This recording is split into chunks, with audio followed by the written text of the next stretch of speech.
blood and moonlight. That is what every wolf expected at their first shift. But when Morwenna's bones snapped under the crimson moon, she didn't grow fur or fangs. She grew feathers, black as the void, and the Alpha King, he was already waiting for her to take flight. The village of Oakhaven, nestled deep within the jagged borders of the Redfern Pack's territory, smelled of damp earth, wood smoke, and anticipation. It was the night of the blood moon, the sacred evening when the 17-year-olds of the pack would experience their first shift. For most, it was a night of brutal triumph, the moment they claimed their inner beast and took their rightful place in the pack hierarchy. For Morwenna, it felt like walking to the gallows. She was an orphan of the pack, a child of pity rather than pride. Her mother, Rowena, had died giving birth to her under suspicious circumstances, and her father was a phantom no one dared to name. If it weren't for Silas, the grizzled old beta who took her in when she was nothing but a fragile bundle of lungs and limbs, the harsh winters of Oakhaven would have claimed her long ago. "Breathe, Morwenna," Silas murmured, his calloused hand resting heavily on her trembling shoulder. They stood at the edge of the moonlit clearing, surrounded by hundreds of their kin. The air was thick with the musk of wolves and the metallic tang of adrenaline. "Do not fight the change. The beast knows the way. Surrender to it." She nodded, though terror gripped her throat like a vice. Ahead of them, the local alpha, a massive, cruel-eyed man named Alden, stood atop the Ancestors' Rock. His gaze swept over the dozen initiates, lingering on her with thinly veiled disdain. She was the runt, the outsider. If her wolf was weak, Alden would likely relegate her to the lowest Omega duties, or worse, banish her to the frozen wastelands. "Let the blood moon awaken the predators within," Alden roared, his voice echoing off the ancient pines. "Shed your human frailties. Show us the monsters you were born to be." As the crimson light of the moon fully breached the tree line, washing the clearing in a horrific red glow, the screaming began. The first shift is not a gentle thing. It is the violent restructuring of anatomy. Beside her, a boy named Cedric dropped to his knees, his spine arching unnaturally as his jaw elongated with a sickening crunch. Fur erupted from his skin, his screams twisting into a guttural howl. One by one, the initiates fell, their bodies giving way to the wolves inside. Then, the fire hit her veins. It started in her chest, a burning sensation so intense she thought her heart had ruptured. She collapsed into the freezing mud, gasping for air. But the pain didn't travel to her jaw or her legs like Silas had described. It shot into her shoulder blades. "Morwenna!" Silas shouted, stepping forward, but another wolf blocked his path. She screamed, a sound that tore her vocal cords, as the skin on her back split open, but there was no fur. No heavy, muscular mass of a wolf pushing through. Instead, two massive, terrifying structures violently forced their way out of her flesh. Wings.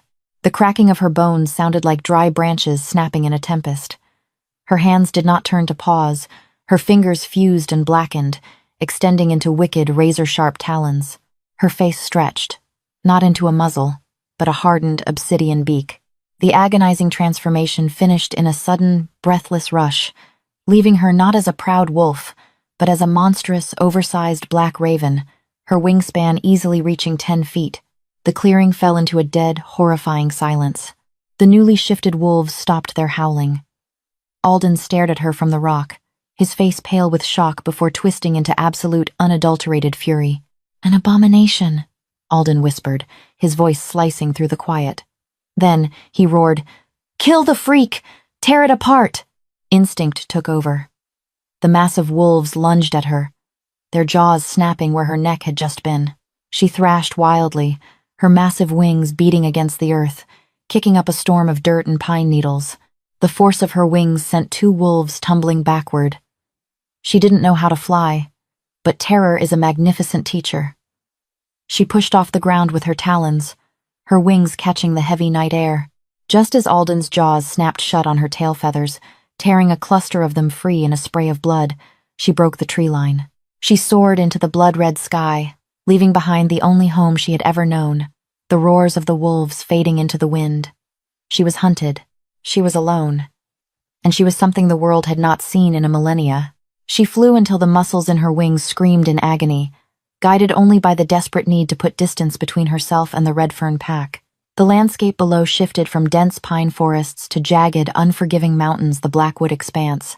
This was the territory of the ironclad ridge, ruled by King Eric of House Sterling, the alpha of all alphas.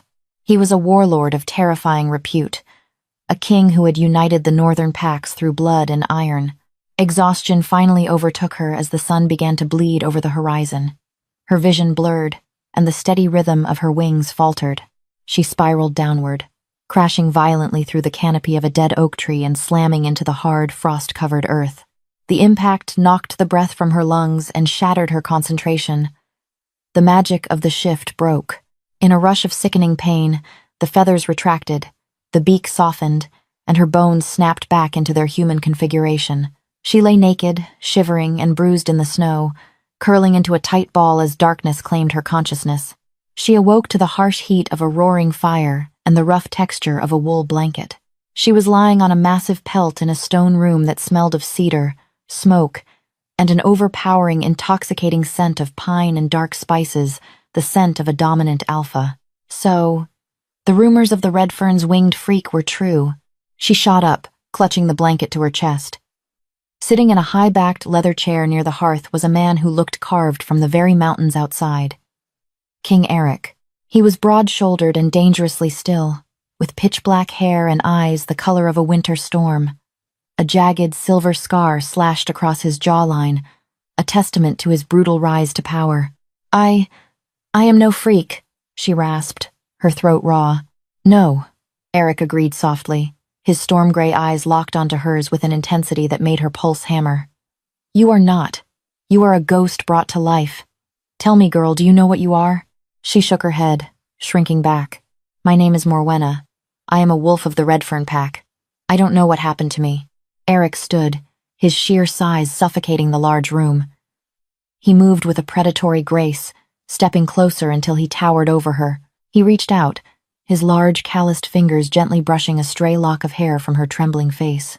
The touch sent an unexpected jolt of electricity straight to her core. Her inner beast, whatever it was, purred at his proximity. You are no wolf, Morwenna, Eric said, his voice a low, gravelly rumble. Centuries ago, before the packs were divided, the lore speaks of the Corvus bloodline, shifters of the sky who served as the eyes and seers of the old kings. They were wiped out, slaughtered by wolves who feared their sight. But there was a prophecy. He knelt before her, his face mere inches from hers. She could feel the heat radiating from him. When the wolf's blood takes to the sky on wings of midnight, the crown of fangs shall shatter. He recited the words like a prayer. My council believes you are a weapon meant to destroy my reign. My generals, including Lord Gareth, who found you bleeding in the snow, demanded I execute you before you woke. Why didn't you? She whispered, terrified of the answer, yet entirely captivated by the danger radiating from him. Eric's gaze dropped to her lips for a fraction of a second before meeting her eyes again. Because a king who fears a bedtime story is no king at all, and because, Morwenna of Redfern, my kingdom is rotting from the inside. There is a traitor in my court, poisoning my borders and stirring rebellion among the southern packs. I am blind to them. He leaned closer, the scent of pine and spice enveloping her senses, overriding her fear. I don't need a wolf, Morwenna. I have armies of wolves. I need a raven. I need eyes in the sky. You want me to spy for you, she realized, her voice steadying. And if I refuse, then you are free to walk out those doors, Eric said, standing back up, though the loss of his proximity left a sudden, strange ache in her chest. But Alden of Redfern has already put a bounty on your head. 10,000 gold pieces for the Raven Girl, dead or alive. If you walk out there, you belong to the winter, and to the hunters. She looked at the brutal, beautiful king. He wasn't offering her salvation, he was offering her a dangerous bargain, but as she looked into his eyes, she saw something hiding beneath the cold exterior of the Alpha King. He was exhausted. He was alone, surrounded by enemies in his own home. I cannot control the shift, she confessed, looking down at her scarred hands. It hurt. It hurt so much. I will teach you, Eric said fiercely, stepping back to her side. I will protect you, Morwenna. You will be my ward. No wolf in the ironclad ridge will touch a feather on your wings. In return, you will find my traitor. She pulled the blanket tighter around herself, a defiant spark igniting in her chest. Do we have a deal, my king? Eric offered her his hand. As her smaller hand slipped into his, a jolt of pure, undeniable mate bond energy slammed into them both. Eric stiffened, his eyes widening as the primal magic recognized what they were to each other. He stared at her, the Alpha King suddenly looking completely undone. Fate had a wicked sense of humor. The anomaly of the Pax and the King of the North were mates, and neither of them was prepared for the war that this revelation was about to unleash. The mate bond is not a gentle suggestion. It is a violent collision of souls. The moment their skin touched, a phantom tether snapped taut between her chest and Eric's, vibrating with a desperate, heavy heat. She felt his shock, his bone-deep exhaustion, and a fiercely guarded loneliness echoing against her own terror. But Eric was a king who had survived by suppressing his weaknesses. With a sharp inhale, he tore his hand away. The sudden severing of contact left her gasping, feeling as though she had been plunged back into the freezing snow. "This changes nothing," Eric rasped, though his chest heaved and his storm-gray eyes were blown wide, the pupils swallowing his irises. "A mate is a vulnerability I cannot afford. Not while there are knives in the dark waiting for my throat." "You would reject the bond?" she whispered, wrapping her arms around herself. The rejection stung worse than the teeth of her former packmates. "I am protecting you from it," he countered, his voice hardening into the unforgiving tone of a warlord. "If my enemies know what you are to me, they will not just kill you, Morwenna. They will break you to break me. To the court of Iron Peak Keep, you are my weapon, my spy, nothing more." It was a cruel boundary, but the reality of his world demanded it. For the next month, Eric locked her away in the highest tower of the keep, a stone sanctuary that smelled of ancient dust and the biting winter wind. By day, she was a ghost, hidden from the prying eyes of the noble wolves who prowled the halls below. By night, Eric came to her, not as a mate, but as a ruthless instructor. He taught her to control the fire in her veins. "Do not fear the pain, Morwenna," he would say, standing at the edge of the tower's balcony while the blizzard raged around them. "The pain is just the cage breaking. Command the beast, tell it to fly." Under his intense, unrelenting gaze, she mastered the agony. The shifting became fluid, a rush of shadows and snapping bones that took seconds rather than agonizing minutes. She learned the currents of the harsh mountain winds, diving from the tower and catching the updrafts, soaring over the snow-choked forests of the ironclad ridge. For the first time in her life, she was not a runt. She was a sovereign of the sky, but her purpose was not just freedom. She was his eyes. Her first target was Lord Gareth, the silver-furred general who had advocated for her execution. Gareth was a proud, vicious wolf, his influence second only to Eric's.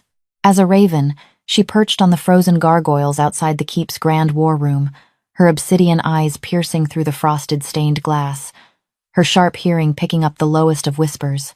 One frigid midnight, she followed Gareth deep into the keep's subterranean cellars. He was not alone.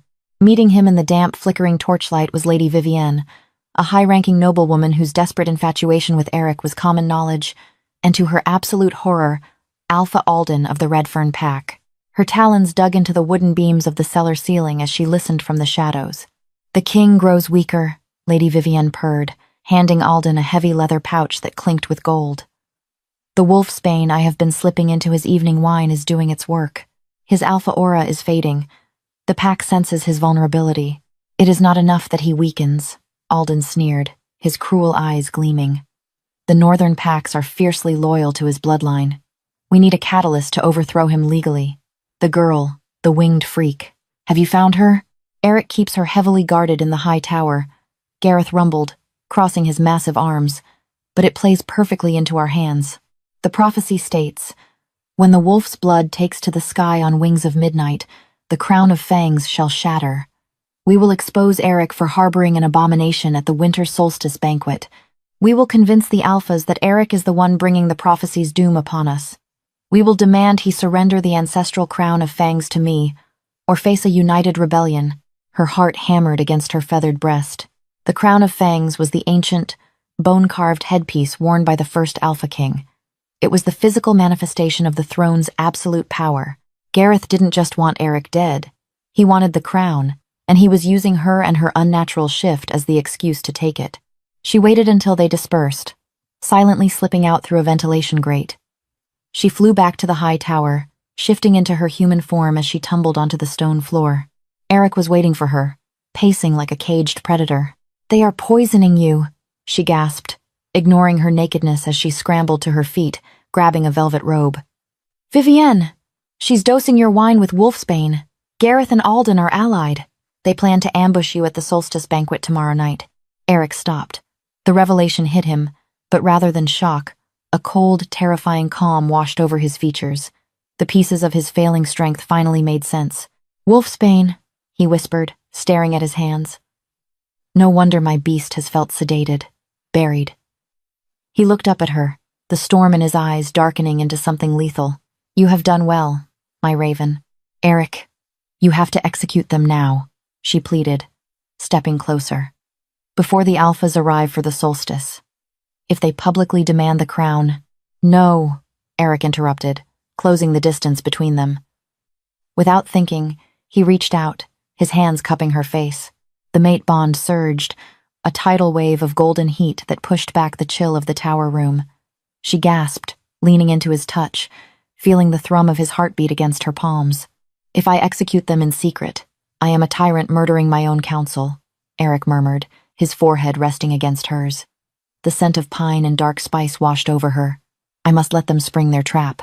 I must let them expose their treason before the entire kingdom." "But you are weakened," she argued, tears of frustration prickling her eyes. "Alden and Gareth together. They will kill you." "Not if I have my mate." Eric's voice was a rough vibration against her skin. "The wolfsbane suppresses my physical strength, Morwenna. But the mate bond, it fuels the soul. Claim me. Let the bond snap into place, and no poison in this world will keep my wolf down." He was asking her to bind herself to a king walking into a massacre. He was asking her to share his fate. She looked into the eyes of the man who had terrified her, saved her, and given her the sky. She didn't hesitate. She leaned up and pressed her lips to his. The kiss was a collision of fire and storm. The bond, so long denied, roared to life with the force of a hurricane. It felt like a chain of pure, molten light forging itself between their hearts. She tasted his power, his fury, and his unwavering devotion. In that single, breathtaking moment, she was no longer an orphan. She was the mate of the Alpha King. The Great Hall of Iron Peak Keep was a masterpiece of brutalist architecture, draped in crimson banners and lit by 1,000 roaring hearths for the winter solstice. Dozens of visiting alphas from the allied packs sat at the long oak tables, feasting on roasted venison and drinking deeply from iron goblets. She was hidden high in the rafters, perched on a massive iron chandelier. In her raven form, the heat of the hall ruffled her black feathers. Through the bond, she could feel Eric's steady, rhythmic heartbeat. He sat upon the obsidian throne, wearing the ceremonial ancestral crown of fangs, a jagged, terrifying halo made from the teeth of slain dire wolves. Lady Vivienne sat near the dais, a sickly sweet smile on her face as she watched Eric raise his goblet of wine to his lips. Through the bond, she felt Eric fake a swallow, letting the poisoned liquid spill into the heavy collar of his cloak. At the stroke of midnight, the heavy wooden doors of the great hall slammed open. Silence fell over the banquet as Lord Gareth strode in, flanked by Alpha Alden and a dozen heavily armed warriors from the Redfern pack. The visiting alphas murmured in confusion, standing up from their seats. "King Eric!" Gareth bellowed, his voice echoing off the vaulted ceilings. "We come before the kingdom to expose your treason against the ancient laws." Eric did not move. He slouched back in his throne, playing the part of the weakened, poisoned king. "Treason, Gareth? Speak plainly, or I will have your tongue for interrupting my feast." "You harbor an abomination," Alden spat, stepping forward. "A freak of nature. The prophecy warns us. The winged beast will shatter the crown, and yet you hide it within these very walls. You are unfit to rule. You endanger us all to protect a monster." Murmurs of outrage and fear rippled through the visiting alphas. The old superstitions ran deep in their blood. "Surrender the crown of fangs to me," Gareth demanded, his eyes flashing yellow as his wolf pushed to the surface. "Abdicate the throne, Eric. Your strength is gone. We all smell the weakness on you. Step down, or we will take it by force." Eric slowly stood. He reached up and took the crown of fangs from his head, holding the ancient, cursed artifact in his hands. He looked at Gareth, then at Alden. "You speak of ancient laws, Gareth," Eric said, his voice deceptively quiet. "Laws that say the strong rule the weak. laws that say anomalies must be slaughtered. You cling to this crown of teeth as if it gives you the right to judge. Suddenly, Eric's eyes snapped to the rafters. Now, my raven. She threw herself from the chandelier. The shrieks of the crowd erupted as she plummeted toward the throne, a massive shadow of midnight wings. She shifted midair. The crack of her bones sounded like thunder in the silent hall. She landed on the dais beside Eric, fully human, cloaked only in the sheer, black silk gown he had provided for her. "She is the beast!" Vivienne shrieked, pointing a trembling finger at her. "Kill her!" "Try it," Eric roared. The illusion of his weakness vanished. Fueled by the blazing inferno of their mate bond, Eric's alpha aura exploded outward in a shockwave of sheer, oppressive dominance. Several of the lesser wolves in the room were immediately forced to their knees, choking on the sheer weight of his power. Alden and Gareth, realizing the poison had failed, shifted into their massive, monstrous wolf forms. They lunged for the dais. "Hold the hall!" Eric commanded his loyal guards, tossing his heavy cloak aside. He didn't shift.